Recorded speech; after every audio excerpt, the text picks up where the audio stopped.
رمضان رمضان رمضان يا حبيب رمضان رمضان ليتك دوما. Assalamu alaikum wa rahmatullahi wa barakatuh. Alhamdulillah, Rabbil Alameen. I want to first of all thank the organizers of this event for giving me the opportunity to come before you to speak on what we already know. So I'm actually be talking. Okay, I'll be talking on what you already know. Is not something strange. Things that I'll be discussing today are things that you are familiar with, and basically they are things that we do on a daily basis. So the topic given to me is financial intelligence in VUCA world, and we'll be using Nigeria as example. We all know that our economy as of today is something good to take note of. Let me just put it that way. I don't want to be talking in the negative terms. So as Muslims, we are reminded in the Quran to be prudent and wise in our financial dealings. So in today's VUCA world, which is the acronyms of volatility, uncertainty, complexity, and ambiguity. So how do we navigate using financial intelligence? So we all know that Nigeria's economy is heavily reliant on oil exports, which accounts for approximately 70% of our country's revenue.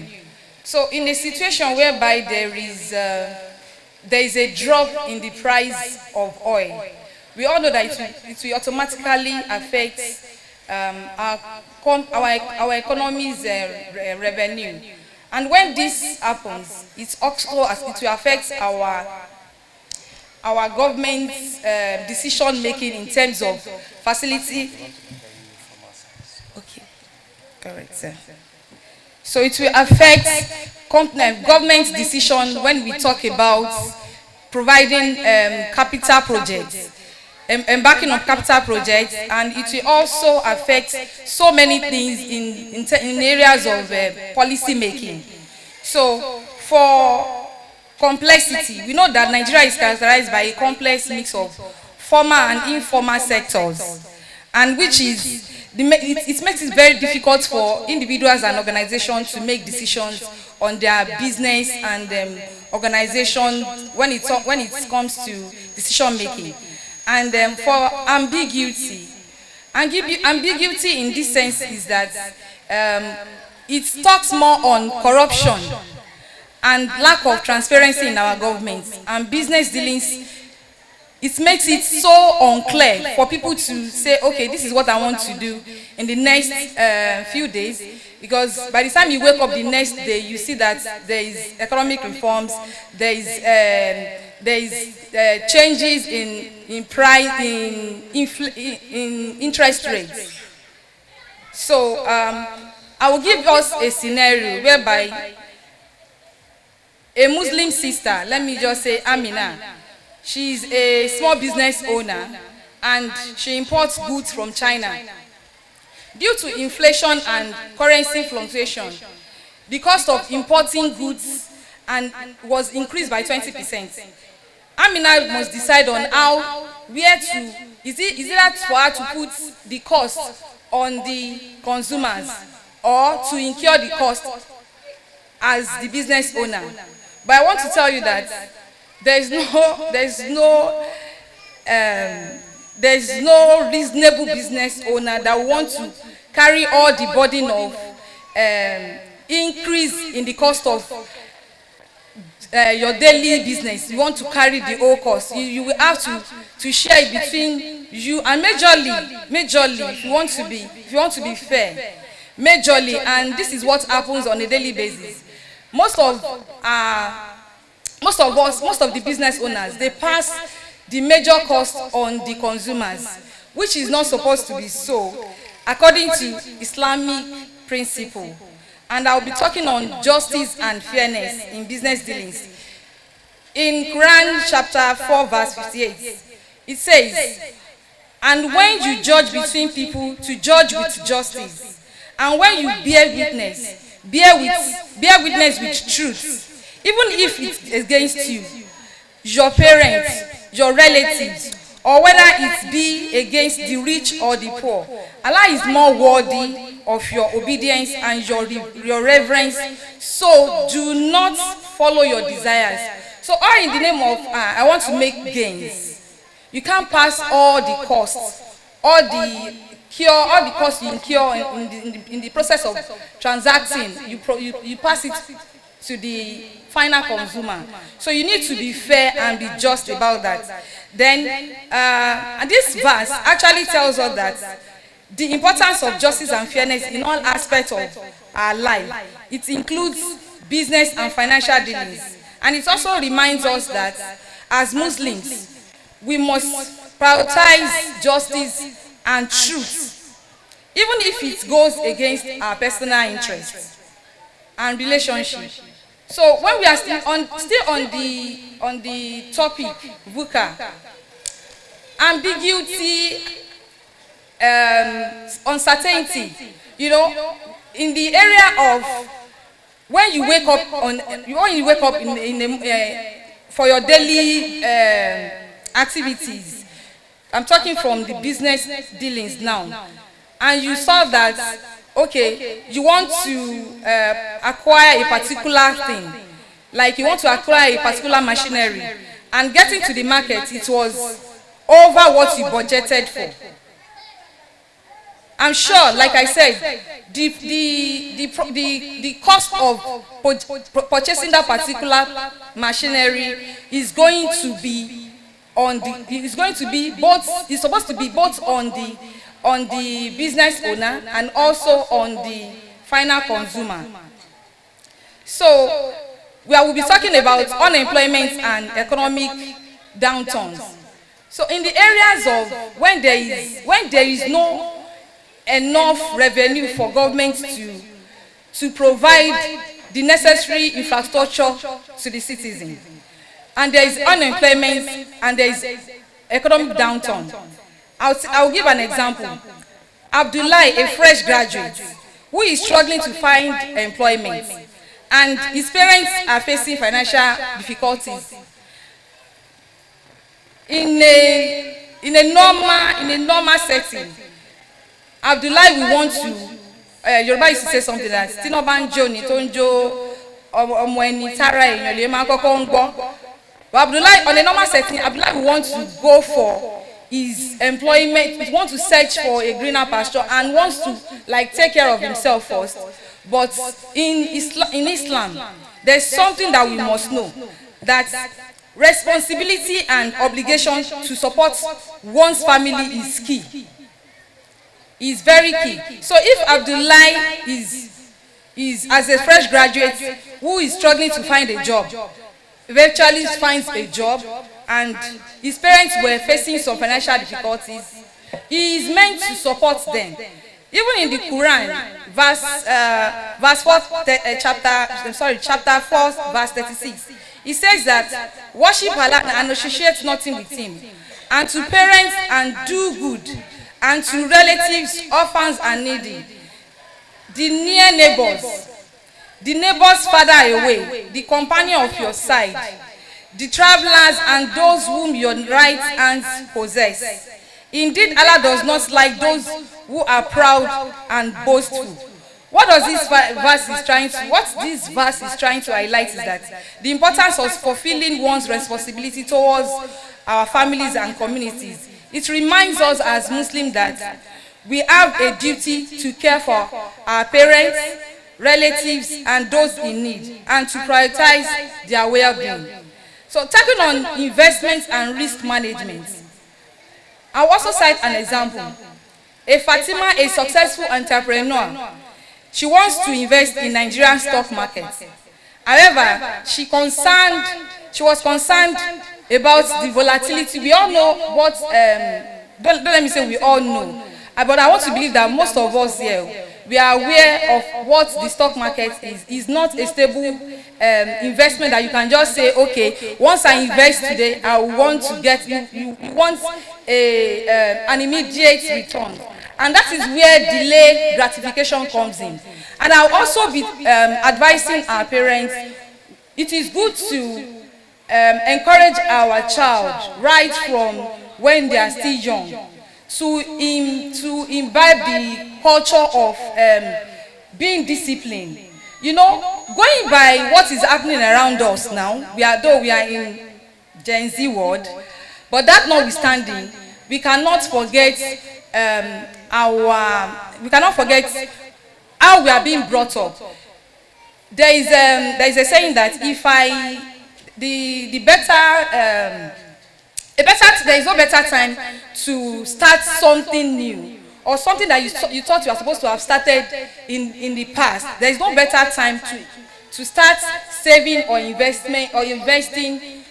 The better time to start is 20 years ago, or to plant a tree. Let me just put that, to plant a tree is 20 years ago, and the best time is now. So that now is when you encourage your child to start something, no matter how small, whether it's 1,000 naira given to her as a pocket money or as a gift from uncles or aunties, let them try to teach them how to save.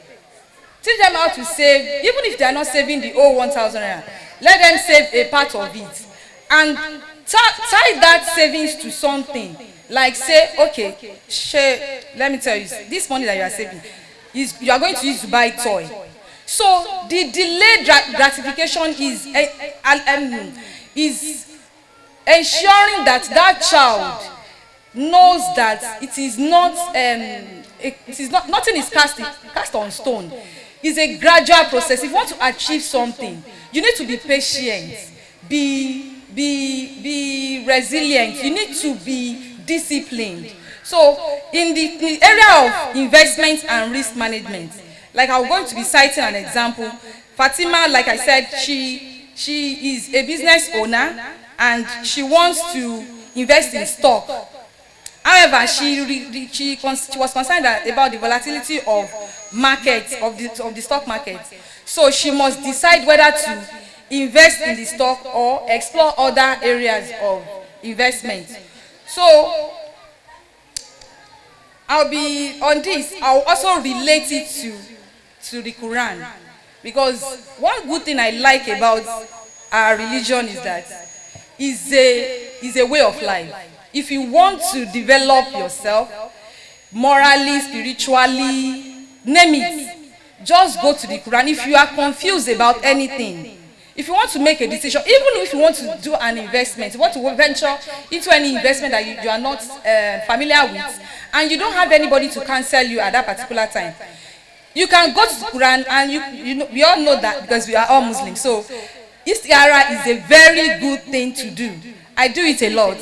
In fact, anytime I'm in a very tight corner and I don't know who to turn to, I do that a lot, and Allah has been very, very faithful. So, like I was saying, if you want to do investments, like going into stock, you need to be prudent, like the Quran taught us. We need to be prudent and be wise about it. So, I'll be saying that for VUCA word, volatility, uncertainty, complexity, and ambiguity, there are strategies to navigate this. We know that Nigeria economy is a very, I don't want to use that word again. That word keeps coming into my mind, but I don't want to use it because I know that it's going to be better someday. We all cannot just jackpot. We must stay, and we know that Allah will do it. So I'll be talking on how to navigate our business or our financial needs on dealings through financial intelligence strategies. So number one is diversification. So if you are a business owner or an individual and you want to invest in any transaction and you don't have somebody to counsel you like a financial advisor, you can go online When you go online, you search. It's part of being financially informed. So because if you want to invest in anything, you cannot just venture into it. There are some of us that ran into such mess, financial mess, because we are not informed. And I'm very sure that about apart from the younger people that we have here, half of us might have fallen into such ditch because we were not informed. We were not informed earlier. So if you have, say, you have 100,000 naira. 100,000 naira is small. If you have 500,000 naira and you want to invest, I would say diversify. If you are not sure of what you are going to get at the end of that transaction, I will be advising you to diversify, in the sense that diversification involves spreading of your investment options across all different investment vehicles. So you can do stock, you can do bonds, you can do real estate, you can do savings account.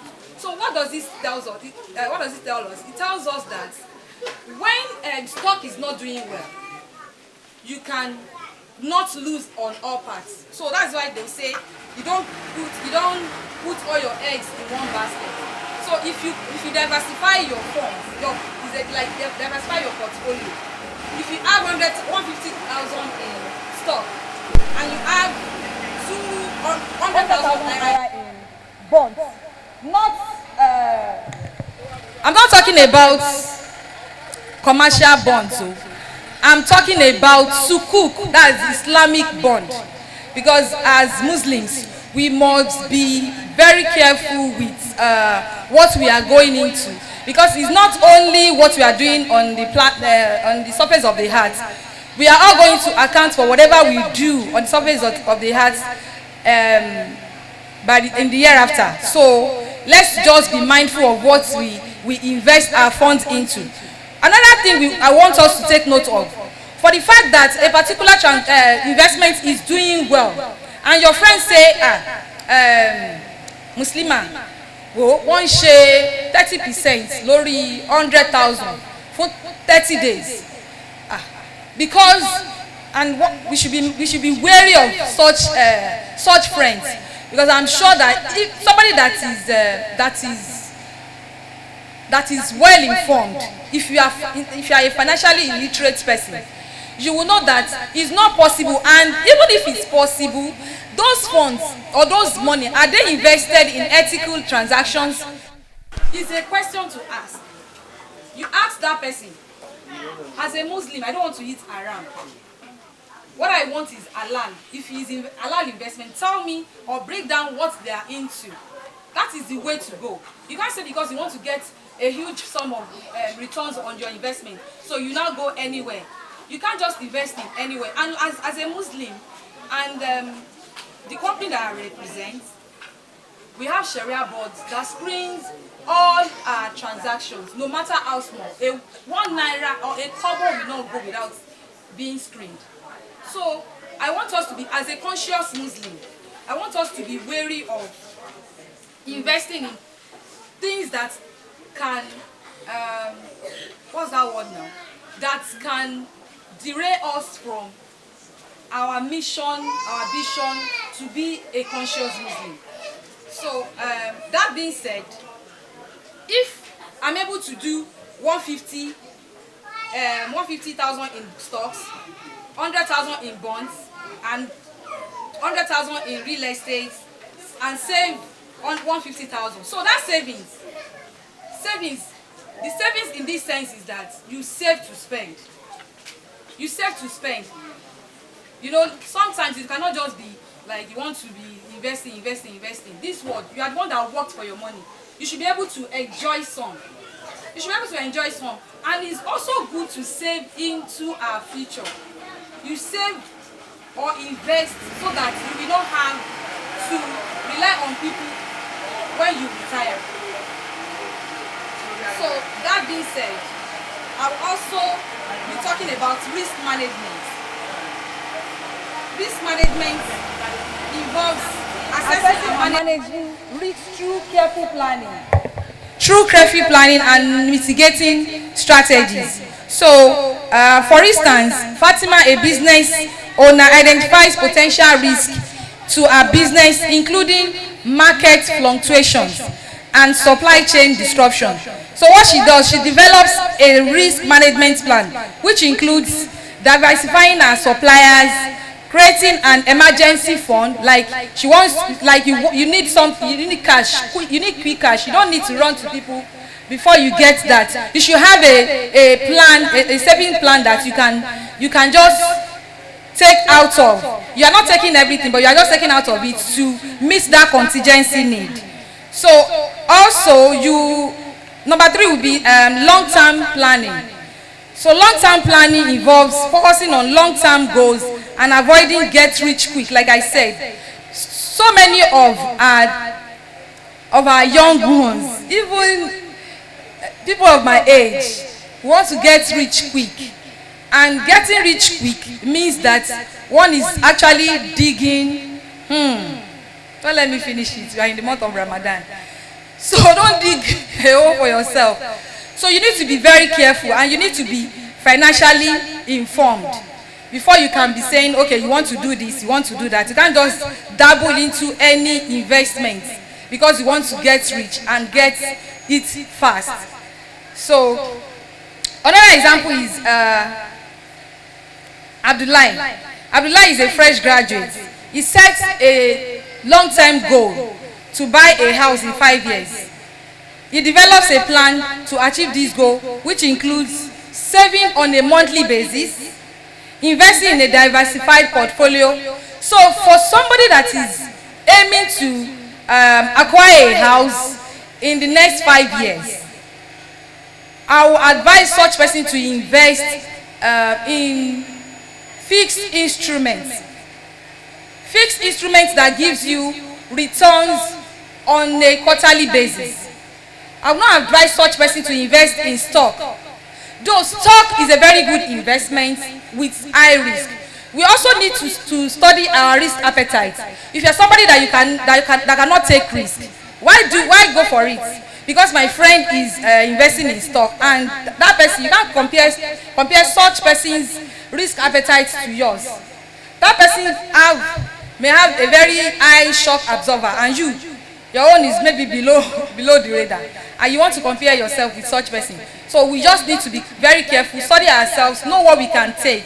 And that is why we advise that if you want to invest in stock, we have age range that can invest in different investment portfolio. So for people between the age 0 to 25, you know, people in that category are basically spenders.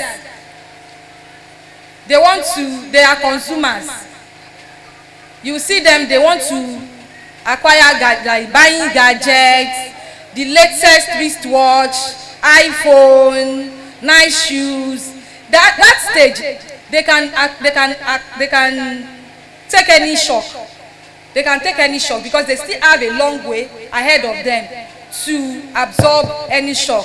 So we'll advise somebody between the age of 0 to 25 to invest in stocks. And not only stocks, you can invest in other portfolios, other investment vehicles that we believe that are ethical. Please, I know why I'm always hammering on ethical investments, ethical transactions. So I'll also be talking about financial literacy. In the beginning of my presentation, I mentioned that so many of us, we were not informed. And that was why we took some steps because I want to believe, don't let me say I want to believe, so many people invested in MMM. And we remember that some actually benefited from it, while some were used as scapegoats. So if we are financially literate or financially informed, then I'm sure that none of us, or just few of us, would have fallen victim of that scam. So financial literacy involves educating oneself on personal finance and investing. The strategy is to help us get informed financial decisions and avoid costly mistakes. For instance, Aisha is a stay-at-home mom. She takes online courses to improve her financial literacy. She learns about budgeting and savings. So what is budgeting and savings? So budgeting is strictly having a list of what you are going to spend in order of priority.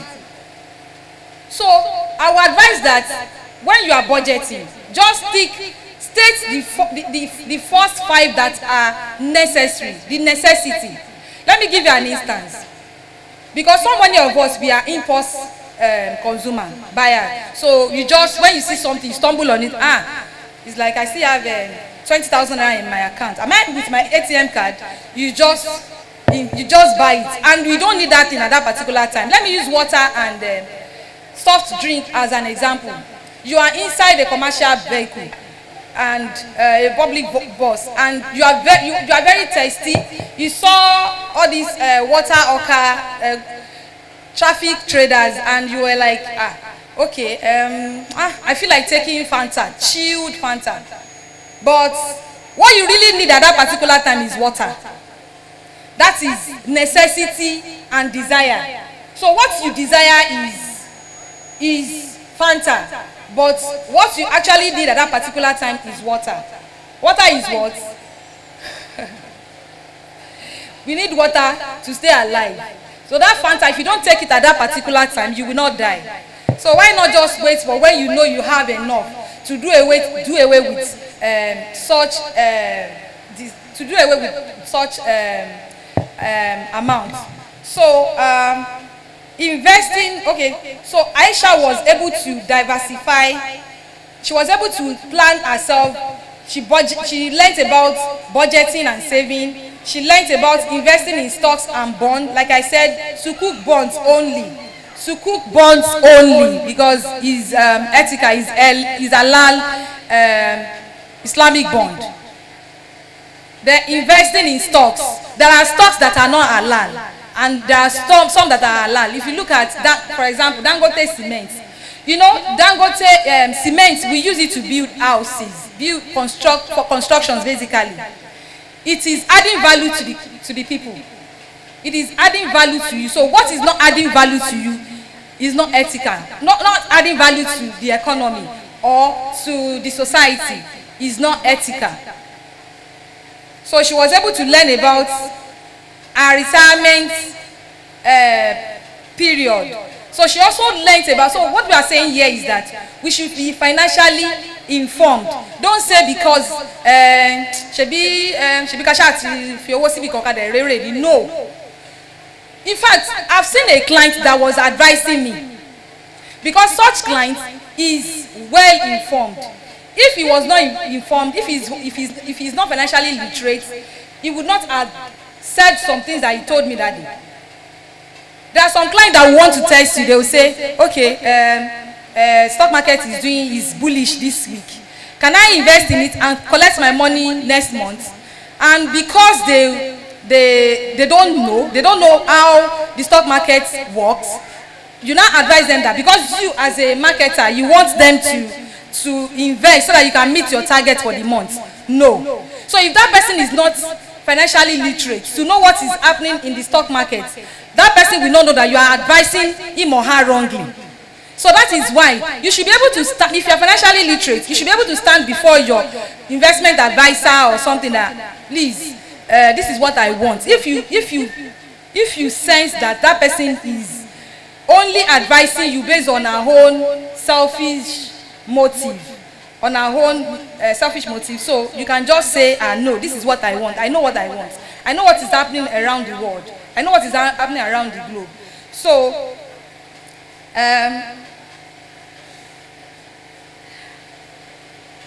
in this same sense, I'll be talking on zakat and sadaqah. So zakat and sadaqah involve giving charity and purifying one's wealth. I'll also cite an example of this.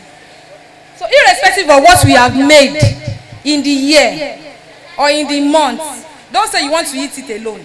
There is this financial health planning link that we have on our website, whereby we have sit-down look account, we have budget, we have save to invest, save to spend, we have for basic needs, we have different percentage from whatever income that you have received or you have earned at the end of a particular period.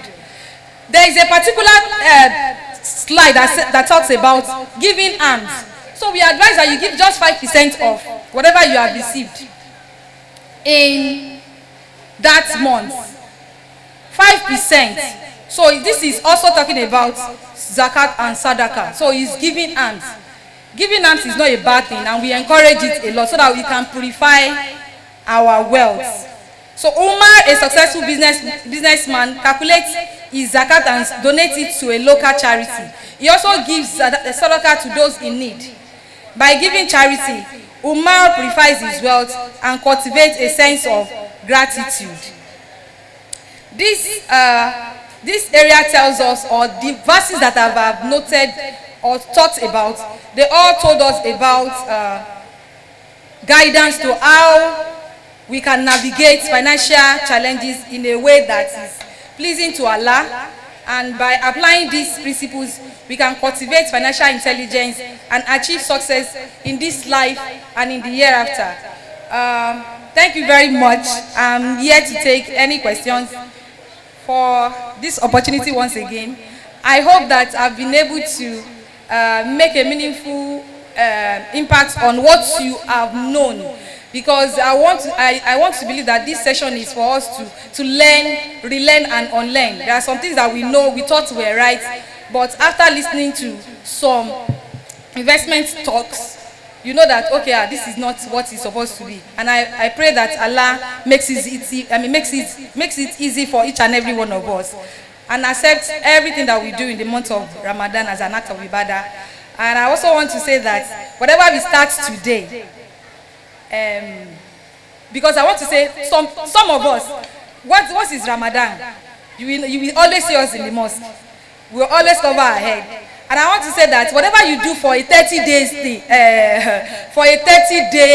activity, it should have been a part and parcel of us. And I want to pray to Allah subhanahu wa ta'ala that it should make it easy for us.